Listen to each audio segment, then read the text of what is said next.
Welcome to decays kitchen. நம்ம இன்னைக்கு இட்லி தோசைக்கு தொட்டுக்கிறதுக்கு சூப்பரான ஒரு தக்காளி குருமா எப்படி செய்யறதுன்னு பார்க்கலாங்க. வாங்க வீடியோக்குள்ளார போகலாம். தக்காளி குருமா வைக்கிறதுக்காக நம்ம கடலெண்ணெய் ஒரு 5 ஸ்பூன் அளவுக்கு விட்டுக்கலாம். எண்ணெய் நல்லா காஞ்சிருச்சுங்க. இப்போ 1/2 ஸ்பூன் அளவுக்கு கடுகு சேர்த்திக்கலாம். கடலைப்பருப்பு 1 ஸ்பூன் சேர்த்திக்கலாம். நல்லா பொரிஞ்சிருச்சுங்க. இப்போ ஒரு கொத்தளவுக்கு கருவேப்பிலை ஆட் பண்ணிக்கலாம். 2 பெரிய சைஸ் வெங்காயம் நீளமா கட் பண்ணி வச்சிருக்கேன், அதை இது கூட சேர்த்திக்கலாம்.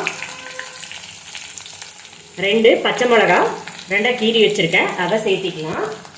வெங்காயம் நல்லா வதங்கட்டும். வெங்காயம் நல்லா வதங்கிருச்சுங்க. இந்த தக்காளி குருமாக்காக நான் இன்னைக்கு ஒரு 4 பெரிய சைஸ் தக்காளி எடுத்து மிக்சியில் அடிச்சு எடுத்து வச்சிருக்கேன். 1-2 அடிச்சிருக்கேன், அதை நம்ம இது கூட சேர்த்திக்கலாம். இந்த தக்காளி நல்லா எண்ணெய் திரிஞ்சு வர்ற வரைக்கும் நல்லா வேகணும்.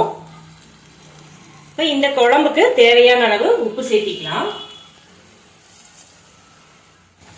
மிளகாத்தூள் 1 ஸ்பூன் சேர்த்திக்கலாம். மஞ்சத்தூள் 1/2 ஸ்பூன் சேர்த்திக்கலாம். இது எல்லாத்தையும் நல்லா கலந்து விட்டுறலாம். இப்போ மீடியம் ஃப்ளேமில் வச்சு தக்காளி நல்லா எண்ணெய் திரிஞ்சு வர வரைக்கும் வேக வச்சுக்கலாம். மூடி போட்டு வேக வச்சுக்குவோம். எண்ணெயில் வதங்கறக்குள்ளாரையே நம்ம தேங்காய் அரைச்சி எடுத்துக்கலாம். தேங்காய் நான் இன்னைக்கு 1 மூடி எடுத்திருக்கேன். பூண்டு ஒரு 5 பல் எடுத்திருக்கேன். சோம்பு 1 ஸ்பூன் எடுத்திருக்கேன். கசகசா 1/2 ஸ்பூன் எடுத்திருக்கேன். கிராம்பு ஒரு 3 எடுத்திருக்கேன். பட்டை சின்னதாக 2 துண்டும், ஒரு சின்ன சைஸில் இஞ்சி, ஒரு 3 ஸ்பூன் அளவுக்கு பொட்டுக்கடலை எடுத்திருக்கேன். இது எல்லாத்தையுமே நம்ம மிக்சி ஜாரில் சேர்த்தி ரொம்ப நைஸாக அரைக்காம கொர கொரன்னு அரைச்சி எடுத்துக்கலாம்.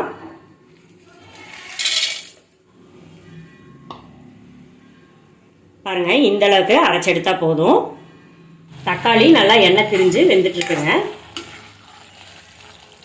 இந்த ஸ்டேஜில் நம்ம அரைச்சி வச்சிருக்க தேங்காவை சேர்த்திக்கலாம். இதுலேயே கொஞ்சம் நம்ம தண்ணி ஆட் பண்ணி சேர்த்திக்கலாம்.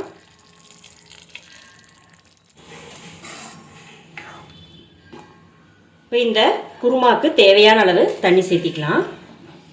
நம்ம பொட்டுக்கடலை கசகசா எல்லாம் சேர்த்துனதுனால குருமா நல்லா கெட்டியாக வரும். அதனால கொஞ்சம் தண்ணி சேர்த்தி நல்லா வேக வச்சு எடுத்துக்கலாம். இதை நல்லா கலந்து விட்டு மூடி போட்டு வேக வைப்போம். குருமா நல்லா கொதிச்சுட்டு இருக்குதுங்க.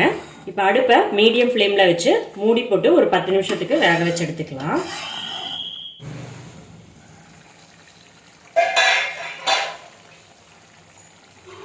குருமா சூப்பராக ரெடி ஆயிடுச்சுங்க.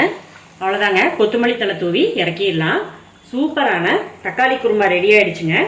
நீங்களும் உங்கள் வீட்டில் ட்ரை பண்ணி பாருங்கள். மறக்காமல் எங்கள் சேனலை சப்ஸ்கிரைப் பண்ணுங்கள், லைக் பண்ணுங்கள், ஷேர் பண்ணுங்கள், கமெண்ட் பண்ணுங்கள்.